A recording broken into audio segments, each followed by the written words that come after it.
The classroom was silent, the kind of silence that feels heavy, pressing down on the walls, filling every space with an eerie tension. A few students exchanged nervous glances, their eyes darting between the teacher and the boy standing in front of the class. Jordan clenched his fists at his sides, his small frame trembling as he stared up at Mr. Reynolds. His breathing was uneven, but he refused to look away. The air was thick with something unspoken, something no one wanted to say out loud.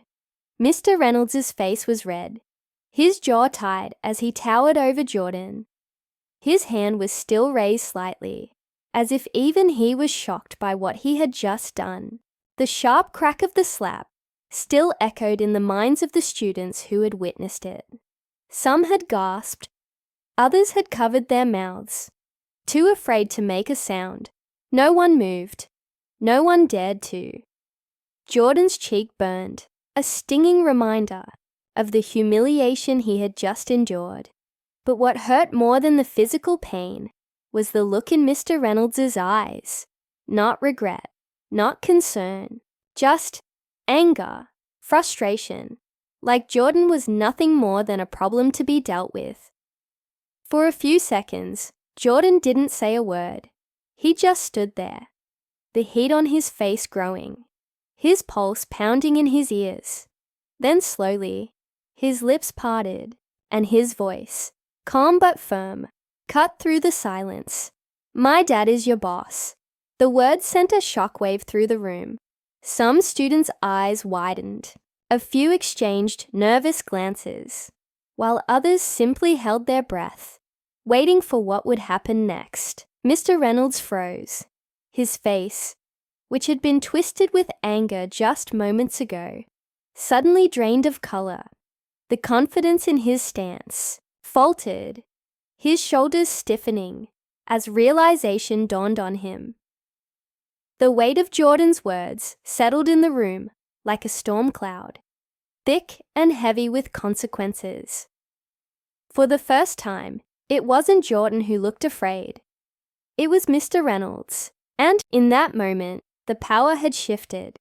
Mr. Reynolds took a small step back, as if the words had physically pushed him. His mouth opened slightly, but no sound came out. The air in the classroom had shifted, thick with something unspoken, yet undeniable. Fear. Not Jordan's fear anymore, but his. Jordan didn't move, didn't blink, just let the words hang between them. His face was still stinging, but that didn't matter now. What mattered was the way Mr. Reynolds' hands twitched at his sides, how his eyes darted toward the door, as if suddenly realizing that the walls weren't thick enough to keep this secret inside. The other students, still frozen in shock, watched as Mr. Reynolds tried to compose himself. His breathing was shallow, his posture stiff. Then, in a voice that was meant to be firm, but came out uneven, he muttered, "Sit down." Jordan didn't move. A flicker of something flashed in Mr. Reynolds' eyes. Something desperate. "I said, my dad owns this school," Jordan said, his voice steady. "And I don't think he'd be happy to know what just happened." The silence deepened, swallowing every creak of a chair, every held breath. Mr. Reynolds' face twisted, a war raging inside him. For a split second, it looked like he was going to double down, act like nothing happened. But then, something shifted. He swallowed hard, his gaze darting toward the door again. "You—" He hesitated. "You don't need to tell him. There's no reason to blow this out of proportion." His voice was quieter now, almost pleading. Jordan's heart pounded, but he refused to look away. A few kids exchanged glances. The power shift in the room unmistakable. The same man who had just stood over Jordan with authority was now trying to find a way out of his mistake. A girl in the back, Mia, finally spoke. "We all saw it," she said, her voice barely above a whisper, but firm enough to make Mr. Reynolds flinch. Jordan's best friend, Kevin, nodded. Yeah, you hit him, and now you're scared 'cause you know who his dad is. More murmurs spread through the classroom, whispers of uncertainty, but also justice. Mr. Reynolds' face twisted, his panic bubbling just beneath the surface. It was a misunderstanding. He rushed out, forcing a chuckle that didn't sound right. I didn't mean... But no one was listening to his excuses. Jordan, still standing tall, felt something shift inside him. He had spent years hearing the quiet comments, feeling the different way he was treated. He had watched the way teachers like Mr. Reynolds seemed to have more patience for other kids. But with him, the line was always thinner, the tolerance shorter. But now that power was slipping, and Mr. Reynolds knew it. The tension in the room was suffocating, the weight of what had just happened pressing on all of them. Then, the door opened. Everyone turned at once as the principal, Mr. Davenport, stepped inside. His sharp eyes swept the room, immediately sensing something was off. "What's going on?" he asked, his deep voice cutting through the air. Mr. Reynolds went rigid. His face was still pale, and Jordan could see the way his fingers twitched slightly at his side. For a brief moment, Jordan considered staying quiet. He thought about the way things usually went, how kids like him were told to let things go, to not cause trouble, to not make things worse. But this wasn't just about him anymore. Jordan turned to the principal, his voice clear and steady. "Mr. Reynolds hit me." A sharp inhale rippled through the class. Mr. Davenport's expression hardened instantly. His gaze snapped to Mr. Reynolds, who suddenly looked much smaller than he had a minute ago. "That's not what happened." Mr. Reynolds rushed out. "It was an accident. I'm not lying." Jordan interrupted, his eyes locked onto the principal's. Everyone saw it. For the first time, Jordan saw real fear in Mr. Reynolds' eyes. Not anger, not frustration, fear, and deep down, he knew why. Because this time, he wasn't the one who had to be afraid. Mr. Davenport's eyes darkened as he turned to Mr. Reynolds, waiting for an explanation. The classroom was so quiet that even the faint hum of the air conditioning felt loud. No one moved. No one spoke. Everyone was waiting. Mr. Reynolds opened, his mouth, his face, pale and sweaty. It wasn't, he stammered, eyes darting around the room as if looking for an escape. Jordan misunderstood the situation. "I was just trying to get his attention."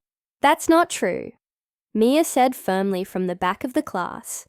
"We all saw it. You slapped him." Mr. Davenport's expression didn't change, but the shift in his posture made it clear. He wasn't buying any excuses. He turned back to Jordan, his voice calm but serious. "Are you okay?" Jordan nodded slowly. He was still shaken, but something in him felt lighter. This time, the truth wasn't being pushed aside. This time, people were listening. Mr. Davenport exhaled, then turned to Mr. Reynolds.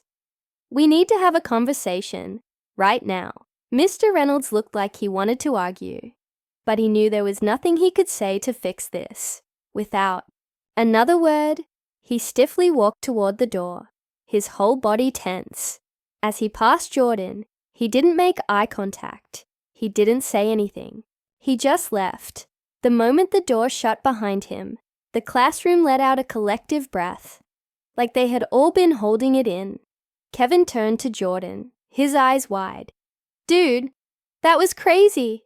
Jordan sat down, suddenly feeling the weight of everything sink in. It was crazy. A few hours ago, he had just been another student in class. Now everything had changed. Mia leaned forward, whispering, "What do you think is going to happen to him?" Jordan shrugged, but deep down, he had a feeling he already knew. Within an hour, word had spread across the school. Mr. Reynolds had been sent home pending an investigation. The principal had called Jordan's dad personally, and when Jordan was called into the office, he could already see the storm brewing in his father's eyes. His dad wasn't just angry. He was furious. The car ride home was quiet, tense. Jordan knew his dad was holding back his emotions, but the way his fingers gripped the steering wheel said enough. That evening, as Jordan sat on the couch, his dad paced the living room, his phone in his hand. This man works for me, and he thought he could put his hands on my son? His voice was low but sharp, cutting through the silence. This isn't over. Jordan didn't doubt that for a second.